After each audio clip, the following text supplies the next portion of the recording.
you have something to say about the Prime Minister as well. What chaos, what chaos.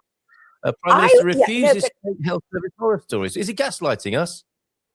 Well, I had two ideas.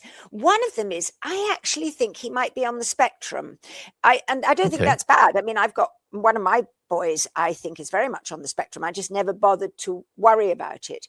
But he has a disconnect, a clear disconnect. I mean, in the summer, do you remember when half the country, I mean, the north and the centre were in flames? And he was down in the south in his shirt sleeves saying, isn't it marvellous? We think we've got Formula One to come back to Portugal.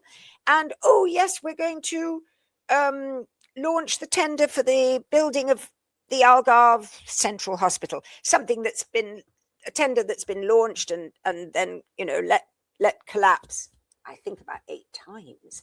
So, you know, it was just so weird that he thought those two things were important when people in the north and centre were running around with buckets and hoses trying to save their homes. It was such a disconnect. And now this time he's said that all the stories that were coming out last week about ambulances failing to pick people up and people dying were not worrying at all.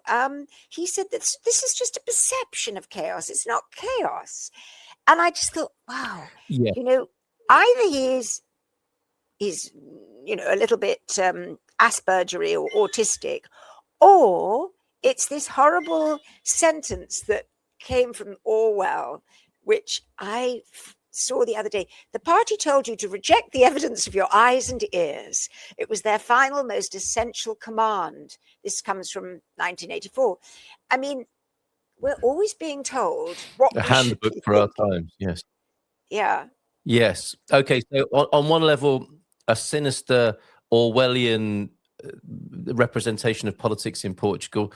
On the other, a diagnosis from Natasha Don that he might be on the autistic or maybe spectrum. He's just slightly Aspergery. Okay.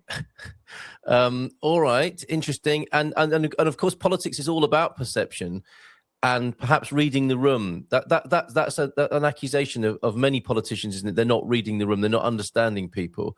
That's a problem, isn't it? When people don't feel understood, that doesn't create a sense of confidence or calm in the country. I think that is the huge problem.